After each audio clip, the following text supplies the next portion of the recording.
BMC चुनाव को लेकर सभी राजनीतिक दल सक्रिय नजर आ रहे हैं। आज देश की सबसे अमीर महानगर पालिका बीएमसी का भारी भरकम बजट पेश किया गया। साल 2025-26 वित्तीय वर्ष के लिए 74,366 करोड़ रुपए का बजट पेश किया गया, लेकिन विपक्ष ने इस बजट पर सवाल उठाए हैं।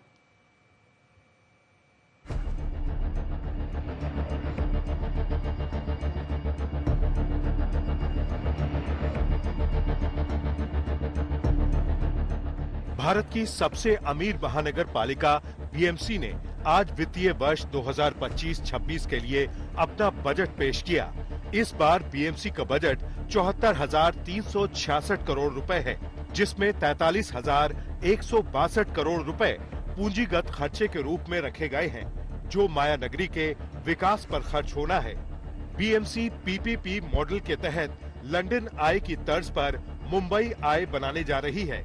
बीएमसी झुग्गी झोपड़ियों में कमर्शियल कॉम्प्लेक्स से संपत्ति कर वसूल कर 250 करोड़ कमाने की भी योजना बना रही है।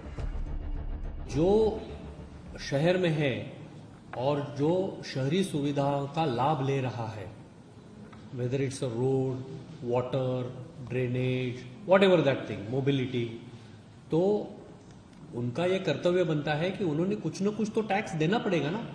ये टैक्स वो मुंबई महापालिका को दे रहे हैं, but Mumbai Mahapalika in turn is spending for the public infrastructure only.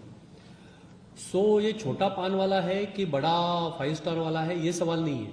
It's not too much of tax, however it is necessary that overall they should be brought under the tax net. लेकिन विपक्ष ने BMC के budget को मुंबई वालों को लूटने का plan करार दे दिया। आदित्य ठाकरे ने शायराना अंदाज में कहा, हजार गम है खुलासा कौन करे, अब तो मुस्कुराता हूँ तमाशा कौन करे।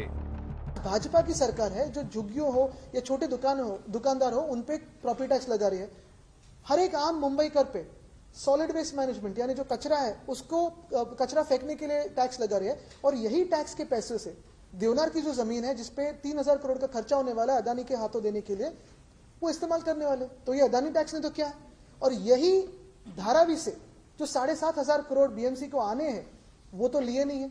गवर्नमेंट के ड्यूज लगभग 10,000 करोड़ के हैं, उसमें से 6,000 करोड़ स्टेट गवर्नमेंट बीएमसी को पैसा देने को अभी भी बाकी है बात, और उसमें से 6,000 करोड़ सिर्फ स्कूल एजुकेशन की। यानी जो भाजपा की सरकार है 6,000 करोड़ शिक्षा व्यवस्था को दे नहीं पाती है।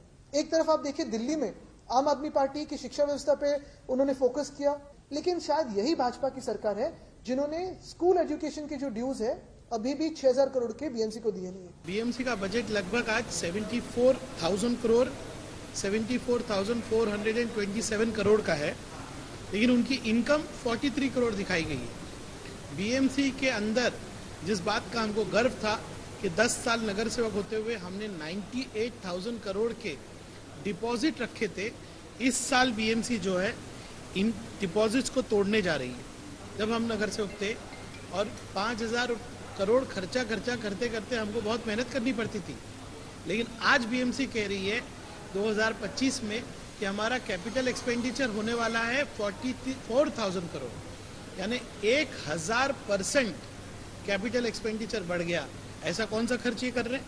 बीएमसी जिस तरह से इंटरनल लोन ले रही है, एफडी तोड़ रही है, आज बीएमसी के पास एक्चुअल देखा जाए तो 9,000 करोड़ की डिपॉजिट बच रही है और सामने 1,90,000 करोड़ का लाइबिलिटी है। ये आज बीएमसी खुद अपना व्हाइट पेपर इशू करके अपने दिवालिया अनाउंस कर चुकी है। बीएमसी चुनाव की अहमियत ऐसे समझिए कि इसका बजट देश के 7 राज्यों के कुल बजट से भी ज्यादा है। इसीलिए बीजेपी हो या शिवसेना या उद्धव ठाकरे की शिवसेना, सभी दल बीएमसी चुनाव को लेकर अभी से रणनीति बनाने में जुट गए हैं। बीएमसी देश की सबसे रिचेस्ट सिविक बॉडी मानी जाती है। तकरीबन 83,000 करोड़ रुपए के फिक्स डिपॉजिट्स इस वक्त बीएमसी के पास है, लेकिन जिस स्पीड से पहले बढ़ रहे थे ये डिपॉजिट्स वो अब नहीं बढ़ रहे हैं। बीएमसी का कहना है कि जो इंफ्रास्ट्रक्चर प्रोजेक्ट्स वो ले रहे हैं उसके चलते आप कह सकते हैं फिक्स डिपॉजिट पर असर आया है, लेकिन बीएमसी की रेवेन्यू ग्रोथ अभी भी हो रही है। बीएमसी ने यह भी फैसला लिया है कि आने वाले समय में स्लम एरियाज में जो कमर्शियल यूनिट ऑपरेट कर रहे हैं उनसे भी टैक्स वसूला जाएगा। कैमरा पर्सन सिद्धेश के साथ मुस्तफा शेख, मुंबई, आज तक।